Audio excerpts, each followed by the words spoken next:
ಯುದ್ಧ ನಡೀತಿರೋದು ಎಲ್ಲರಿಗೂ ಗೊತ್ತೇ ಇದೆ. ಬಟ್ ಅದು ಏನಕ್ಕೆ ನಡೀತಾ ಇದೆ, ಹೇಗೆ ನಡೀತಾ ಇದೆ, ಅದರ ಅಪ್ಡೇಟ್ಸ್ ಏನು ಮತ್ತೆ ಏನೇನು ಆಗಿದೆ ಇಲ್ಲಿವರೆಗೂ ಪ್ರತಿಯೊಂದನ್ನು ಅಮೆರಿಕ ಇಸ್ರೇಲ್ ಎಲ್ಲ ಸೇರಿ ಇರಾನ್ ಮೇಲೆ ಯುದ್ಧ ಮಾಡಕ್ ಸ್ಟಾರ್ಟ್ ಮಾಡಿದಾಗ ಜಸ್ಟ್ ಒಂದ್ ದಿವಸದಲ್ಲಿ ಅಥವಾ 2 ದಿವಸದಲ್ಲಿ ಯುದ್ಧ ಮುಗ್ದೋಗುತ್ತೆ ಅನ್ಕೊಂಡ್ವಿ. ಬಟ್ ಇರಾನ್ ಸುಮ್ಮನೆ ಪ್ರತಿ ದಾಳಿ ಮಾಡಿ ಇವತ್ತಿಗೂ ಕೂಡ ಅದು ದಾಳಿನ ಮಾಡ್ತಾನೆ ಇದೆ ಕಂಟಿನ್ಯೂಸ್ ಆಗಿ. ಅದಕ್ಕೆ ಪ್ರತಿ ದಾಳಿ ಮಾಡೋದಕ್ಕೆ ಅವಕಾಶನೇ ಮಾಡ್ಕೊಡಲ್ಲ ಅಂತ ಅನ್ಕೊಂಡಿದ್ವಿ. ಬಟ್ ಇರಾನು ಬಿಡ್ದಂಗೆ ಮತ್ತೆ ಮತ್ತೆ ಬಂದು ಯುದ್ಧನ ಕಂಟಿನ್ಯೂ ಮಾಡ್ತಿದೆ. ಮತ್ತೊಂದ್ ಕಡೆ ಇಸ್ರೇಲ್ ಮೇಲೆ ಎಷ್ಟೇ ಒಂದು ಮಿಸೈಲ್ಸ್ ಗಳನ್ನ ಇರಾನ್ ಕಳಿಸ್ತಾ ಇದ್ರು. ಇರಾನ್ ನಲ್ಲಿ ಇರುವಂತ ಒಂದು ಆಸ್ಪತ್ರೆ ಮೇಲೆ ಕೂಡ ಒಂದು ದೊಡ್ಡ ಬ್ಲಾಸ್ಟ್ ಆಗಿದೆ. ಅಮೆರಿಕದ ಫೈಟರ್ ಜೆಟ್ ನ ಇರಾನ್ ಆಲ್ರೆಡಿ ಒಡೆದು ಬ್ಲಾಸ್ಟ್ ಮಾಡಿ ಕೆಳಗಿಳಿಸಿದೆ. ಹಾಗೆ ಸಮುದ್ರದಲ್ಲೂ ಕೂಡ ಹೋರಾಟ ಸ್ಟಾರ್ಟ್ ಆಗಿದೆ ಆಲ್ರೆಡಿ ನೇವಿ ಫೋರ್ಸ್ ಇಂದ. ಇರಾನ್ 9 ಹಡಗುಗಳನ್ನ ಅಮೆರಿಕ ಆಲ್ರೆಡಿ ಮುಳುಗಿಸಿದೆ. ಅಮೆರಿಕದ 3 ಸೈನಿಕರು ಕೂಡ ಸಾವನ್ನಪ್ಪಿದ್ದಾರೆ ಆಲ್ರೆಡಿ. ಭಾರತದ ಸಪೋರ್ಟ್ ಯಾರಿಗೆ ಅಂತ ಕುತೂಹಲ ಇತ್ತು. ಈಗ ಭಾರತ ಅದನ್ನ ಇಸ್ರೇಲ್ ಮತ್ತೆ ಅಮೆರಿಕದ ಜೊತೆ ನಿಂತ್ಕೊಳ್ಳುವಂತ ಒಂದು ಲಕ್ಷಣಗಳು ಕಾಣ್ತಾ ಇದಾವೆ. ಅದಕ್ಕೆ ಕಾರಣ ಪ್ರಧಾನಿ ನರೇಂದ್ರ ಮೋದಿ ಅವರ ಟ್ವೀಟ್. ಇದಕ್ಕೆ ಸಂಬಂಧ ಇದೆ, ಪಾಕಿಸ್ತಾನದಲ್ಲಿ 35 ಜನ ಸತ್ತೋಗಿದ್ದಾರೆ. ಇಸ್ರೇಲ್ ನಲ್ಲೇ ಅಷ್ಟು ಜನ ಸತ್ತೋಗಿಲ್ಲ, ಅಥವಾ ಅಮೆರಿಕದಲ್ಲ ಸೈನಿಕರಲ್ಲೇ ಅಷ್ಟೊಂದು ಜನ ಸತ್ತಿಲ್ಲ. ಅದಕ್ಕೆ ಸಂಬಂಧನೇ ಇಲ್ದಂತ ಪಾಕಿಸ್ತಾನದಲ್ಲಿ ಸುಮಾರು 35 ಜನ ಸತ್ತೋಗಿದ್ದಾರೆ. ಈ ಇರಾನ್ ಏನಿದೆಯಲ್ಲ, ಅಮೆರಿಕ ಮತ್ತೆ ಇಸ್ರೇಲ್ ನ ಮಾತ್ರ ಟಾರ್ಗೆಟ್ ಮಾಡ್ತಾ ಇಲ್ಲ, ಫ್ರಾನ್ಸ್ ಮತ್ತೆ ಬ್ರಿಟನ್ ಸುದ್ದಿಗೂ ಹೋಗಿದೆ. ಅದು ಅವರ ಸೇನೆಯಲ್ಲಿ ಏನಿತ್ತು ಗಲ್ಫ್ ರಾಷ್ಟ್ರಗಳಲ್ಲಿ ಅದ್ರ ಮೇಲೂ ಕೂಡ ದಾಳಿಗಳನ್ನ ಮಾಡಿದೆ. ಇಡೀ ಗಲ್ಫ್ ರಾಷ್ಟ್ರದಲ್ಲೇ ಇದು ಎಲ್ಲ ಸಿಗುತ್ತೆ ಅಲ್ಲೆಲ್ಲ ಬ್ಲಾಸ್ಟ್ ಮಾಡ್ತಾ ಇದೆ, ಎಲ್ಲ ಸಿಗುತ್ತೆ ಅಲ್ಲೆಲ್ಲ ಮಿಸೈಲ್ಸ್ ಗಳನ್ನ ಕಳಿಸ್ತಾ ಇದಾವೆ. ಇದನ್ನ ನೀಟಾಗಿ ಒಂದೊಂದಾಗಿ ನೋಡ್ತಾ ಹೋಗೋಣ. ಇರಾನ್ ಸುಮಾರು ಒಂದು 15 ದೇಶಗಳ ಮೇಲೆ ದಾಳಿನ ಮಾಡಿದೆ. ಈಗ 9 ಕಂಟ್ರಿಗಳು ಇರಾನ್ ಮೇಲೆ ತಿರುಗಿಬಿಟ್ಟಿದೆ. ಈ ಮ್ಯಾಪ್ ನ ನೋಡಿ, ಇಲ್ಲಿ ಇರಾನ್ ಇದೆ. ಇರಾನ್ ಇಂದ ಸುಮಾರು 11,000 ಕಿಲೋಮೀಟರ್ಗಳ ದೂರದಲ್ಲಿ ಅಮೆರಿಕ ನಮ್ಗೆ ಕಾಣ್ತಾ ಇದೆ. ಬಟ್ ಅಮೆರಿಕ ಏನ್ ಮಾಡುತ್ತೆ ಅಂದ್ರೆ ಬೇರೆ ಬೇರೆ ಕಡೆಗಳಲ್ಲಿ ತನ್ನ ಸೇನಾ ನೆಲೆಯನ್ನ ಇಟ್ಕೊಂಡಿರುತ್ತೆ. ಫಾರ್ ಎಕ್ಸಾಂಪಲ್ ಈಗ ಇರಾಕ್, ಸೌದಿ ಅರೇಬಿಯಾ, UAE ಈ ತರ ಗಲ್ಫ್ ರಾಷ್ಟ್ರಗಳಲ್ಲಿ ಅಮೆರಿಕದ ಸೇನಾ ನೆಲೆಗಳು ಇದಾವೆ. ಅಮೆರಿಕ ಈಗ ಏನ್ ಮಾಡುತ್ತೆ ಅಂದ್ರೆ ಇರಾನ್ ಮೇಲೆ ದಾಳಿ ಮಾಡೋದಕ್ಕೆ ತನ್ನ ಸೇನಾ ನೆಲೆಗಳನ್ನ ಬಳಸ್ಕೊಳ್ಳುತ್ತೆ. ಅಮೆರಿಕ ಹೆಚ್ಚು ಕಮ್ಮಿ ಅಂದ್ರೂ ಒಂದು 80 ರಾಷ್ಟ್ರಗಳಲ್ಲಿ ತಮ್ಮ ಸೇನೆಗಳನ್ನ ಇಟ್ಕೊಂಡಿದ್ದಾವೆ. ಇಡೀ ಜಗತ್ನಲ್ಲಿ ಅಮೆರಿಕ ಕಂಟ್ರೋಲ್ ಇಟ್ಕೊಳ್ಳೋದಕ್ಕೆ ಪ್ರಯತ್ನ ಪಡುತ್ತೆ. ಚೀನಾ ಮೇಲೆ ಅಟ್ಯಾಕ್ ಮಾಡ್ಬೇಕಂದ್ರೆ ಅದು ಪಕ್ಕದಲ್ಲಿ ಸೇನಾ ನೆಲೆ ಇದೆ. ರಷ್ಯಾ ಮೇಲೆ ಮಾಡ್ಬೇಕು ಅಂದ್ರೆ ಅದು ಪಕ್ಕದಲ್ಲಿ ಒಂದು ಸೇನಾ ನೆಲೆ ಇದೆ. ಜಗತ್ತಿನ ಯಾವ ಮೂಲೆಯಲ್ಲಿ ದಾಳಿ ಮಾಡಬೇಕು ಅಂದ್ರೆ ಅಮೆರಿಕ ಹತ್ರ ಒಂದು ಸೇನಾ ನೆಲೆ ಇದೆ. ಪಕ್ಕದ ದೇಶಗಳ ಮೇಲೆ ಅದನ್ನ ಕಂಟ್ರೋಲ್ ಇಟ್ಕೊಳ್ಳೋದು. ಇರಾನ್ ನೋಡಿದ್ರೆ ಇಷ್ಟು ದೊಡ್ಡ ಕಂಟ್ರಿ ತರ ಕಾಣ್ತಿದೆ. ಇಸ್ರೇಲ್ ನೋಡಿದ್ರೆ ಅದೇನ್ ಸಣ್ಣದಾಗ ಕಾಣ್ತಿದೆ ಅದು ಇಸ್ರೇಲ್ ಆಗ್ತವೆ. ಇಸ್ರೇಲ್ ಒಂದು ಸಣ್ಣ ಕಂಟ್ರಿ, ಇಸ್ರೇಲ್ ಒಂದು ಸಣ್ಣ ಕಂಟ್ರಿ. ಈಗ ಇರಾನ್ ಎಲ್ಲೆಲ್ಲಿ ದಾಳಿ ಮಾಡ್ತಾ ಇದೆ, ಇಸ್ರೇಲ್ ಬೆಂಬಲಕ್ಕೆ ಯಾರಿದ್ದಾರೆ ಅದೆಲ್ಲ ಈಗ ನೋಡ್ತಾ ಹೋಗೋಣ. ಈ ಮಿಡಲ್ ಈಸ್ಟ್ ಒಳಗೆ ಬರೋಂಥದ್ದು ಗಲ್ಫ್ ರಾಷ್ಟ್ರಗಳು. ಸೊ ಗಲ್ಫ್ ಕಂಟ್ರೀಸ್ ಬಗ್ಗೆ ಮಾತಾಡ್ತಾ ಹೋಗೋದಾದ್ರೆ, ಈಗ ಇರಾನ್ ಈಗ ಕುವೈತ್ ಮೇಲೆ ದಾಳಿನ ಮಾಡಿದೆ. ಬಹರೇನ್ ಚಿಕ್ಕದಾಗಿರುವಂತಹ ಒಂದು ರಾಷ್ಟ್ರ. ಇಲ್ಲಿ ಕತಾರು, ಯುನೈಟೆಡ್ ಅರಬ್ ಅಂದ್ರೆ UAE, ಅಬುದಾಬಿ ಈಗ ದಾಳಿ ಆಗ್ತಿರೋದು ಕುವೈತ್ ಮೇಲೆ ಪಕ್ಕದಲ್ಲೇ ಇರೋದ್ರಿಂದ ಬಹರೇನ್ ನಲ್ಲಂತೂ ಜಾಸ್ತಿ ದಾಳಿ ಮಾಡ್ತಿದ್ದಾವೆ. ದುಬೈ ಮೇಲಂತೂ ತುಂಬಾನೇ ಜಾಸ್ತಿ ದಾಳಿನ ಮಾಡ್ತಿದೆ. ಸೇಫೆಸ್ಟ್ ಸಿಟಿ ಅಂತ ಇದ್ವಿ ದುಬೈನ, ಅತಿ ಹೆಚ್ಚು ಯುದ್ಧ ಮಾಡ್ತಿರೋದು ದುಬೈ ಮೇಲೆ. ಅಲ್ಲೆಲ್ಲ ಏನಿದೆ ಅಮೆರಿಕದ ಸೇನಾ ನೆಲೆಗಳು ಅಲ್ಲೆಲ್ಲ ಕಡೆ ಇದಾವೆ. ಈ ಅಮೆರಿಕ ಇರಾನ್ ಮೇಲೆ ದಾಳಿ ಮಾಡೋದಕ್ಕೆ ಈ ಸೇನಾ ನೆಲೆಗಳೇನಿದಾವೋ ಅಲ್ಲಿ ಅಕ್ಕಪಕ್ಕ ಗಲ್ಫ್ ರಾಷ್ಟ್ರಗಳಲ್ಲಿ ಅದನ್ನ ಯೂಸ್ ಮಾಡ್ಕೋತಿತ್ತು. ಈ ಸೇನಾ ನೆಲೆಗಳನ್ನ ನಾಶ ಮಾಡಿದ್ರೆ ಅದು ಅಮೆರಿಕ ಡಿಫೀಟ್ ಮಾಡ್ದಂಗೆ ಅಂತ ಒಂದು ಕಾರಣ.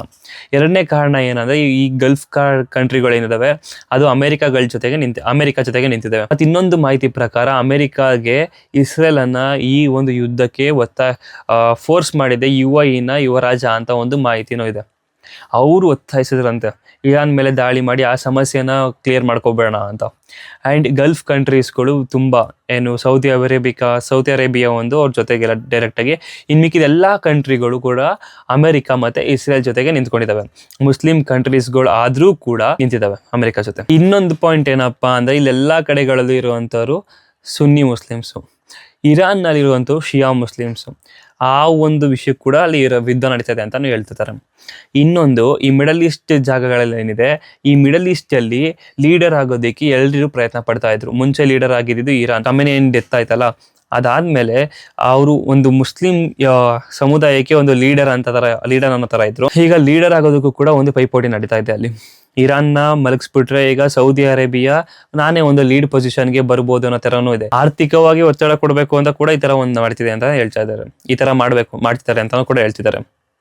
ಕೇವಲ ಗಲ್ಫ್ ರಾಷ್ಟ್ರಗಳ ಮೇಲೆ ಮಾತ್ರ ಮಾಡ್ತಿದ್ದಾರೆ ಅಂದ್ರೆ ಇಲ್ಲ, ಇರಾನ್ ಮುಂದುವರೆದು ಏನ್ ಮಾಡ್ತಾ ಇದ್ದಾವೆ ಅಂದ್ರೆ ಇರಾಕ್ ಮೇಲೆ ಕೂಡ ದಾಳಿ ಮಾಡ್ತಾ ಇದೆ. ಕಾರಣ ಏನಂದಪ್ಪ ಅಂದ್ರೆ ಅಲ್ಲೂ ಕೂಡ ಅಮೆರಿಕದ ಸೇನಾ ಪಡೆ ಇದೆ. ಆದ್ಮೇಲೆ IRGC ಅನ್ನೋ ಒಂದು ಸೇನಾ ಪಡೆ ಇದೆಯಲ್ಲ, ಅವರು ಶಪಥ ಮಾಡಿದ್ರೆ ಕೆಂಪು ಬಾವುಟನ ಅವರು ಆರಿಸಿ, ರೆಡ್ ಫ್ಲಾಗ್ ನ ಆರಿಸಿ ಅವರು ಮಸೀದಿ ಮುಂದೆ ಶಪಥವನ್ನ ತಗೋತೀವಿ ಅಂತ ಹೇಳಿ. ಈಗ ಅವ್ರು ರಾತ್ರಿಯಿಂದ ಇಲ್ಲಿವರೆಗೂ ಏನ್ ಮಾಡಿದ್ರು ಇರಾನ್, ಆ ಒಂದು ಅಪ್ಡೇಟ್ ನ ನೋಡೋದಾದ್ರೆ ಮೊದಲಿಗೆ ಇಸ್ರೇಲ್ ಮೇಲೆ 1000 ಮಿಸೈಲ್ಸ್ ಗಳನ್ನ ಕಳಿಸ್ಬಿಟ್ಟಿದ್ದಾರೆ. 8 ರಿಂದ 10 ಜನ ಸತ್ತೋಗಿದ್ದಾರೆ ಅಂತ ಆ ಒಂದು ಇದ್ರಲ್ಲಿ. ಅಲ್ಲೂ ಕೂಡ ಸಾಕಷ್ಟು ಧ್ವಂಸ ಆಗಿದೆ. ಐರನ್ ಡೋಮ್ ನಮ್ಗೆ ಗೊತ್ತಿದೆ, ಒಂದು ರಕ್ಷಣಾ ಕವಚ ಇದ್ದಂಗೆ ಐರನ್ ಡೋಮ್ ಇಡೀ ಜಗತ್ತಿನಲ್ಲೇ ಫೇಮಸ್ ಆಗಿದೆ. ಐರನ್ ಡೋಮ್ ಅನ್ನೋದು, ಐರನ್ ಡೋಮ್ ಅನ್ನು ಕೂಡ ಅವರು ಹೊಡೆದಾಕಷ್ಟು ಮಿಸೈಲ್ಸ್ಗಳನ್ನ ಕಳಿಸ್ತಾರೆ ಇಸ್ರೇಲ್ ಒಳಗಡೆ. ಇಸ್ರೇಲ್ಗೂ ಕೂಡ ಸಾಕಷ್ಟು ಡ್ಯಾಮೇಜ್ ಆಗಿದಾವೆ. ಇನ್ನು ಇರಾನ್ ಇಸ್ರೇಲ್ಗೆ ಮಾಡಿರುವಂಥ ಒಂದಷ್ಟು ಡ್ಯಾಮೇಜಸ್. ಇನ್ನು ಬೇರೆ ಬೇರೆ ಕಡೆಗಳಲ್ಲೂ ಕೂಡ ಇದು ಲೈಕ್ ಅಮೆರಿಕದ ಸೇನಾ ನೆಲೆಗಳು ಎಲ್ಲೆಲ್ಲಿದಾವೋ, ಅಬ್ರಾಹಿಂ ಲಿಂಕ್ ಅನ್ನೋ ಒಂದು ಟೀಮ್ ಇತ್ತು, ಅದ್ರ ಮೇಲೆ ಕೂಡ ಮಿಸೈಲ್ನ ಹಾಕಿ ಅಮೆರಿಕಕ್ಕೆ ಅದು ಒಂದು ಡ್ಯಾಮೇಜ್ನ ಮಾಡಿದೆ. ಆ ಒಂದು ಕಂಪ್ಲೀಟ್ ಆಗಿರೋ ಒಂದು ಟೀಮ್ನ ಅದು ನಾಶ ಮಾಡಿದೆ. ಅಮೆರಿಕದ ಸೋಲ್ಜರ್ಸ್ ಕೂಡ ಸತ್ತೋಗಿದ್ದಾರೆ ಅದರಲ್ಲಿ. ಬಹರೇನ್ ನಲ್ಲಿರುವಂತ ಅಮೆರಿಕದ ಮೇನ್ ಹೆಡ್ ಕ್ವಾರ್ಟರ್ಸ್ ಮೇಲೆ ಕೂಡ ಅದು ದಾಳಿ ಮಾಡಿದೆ.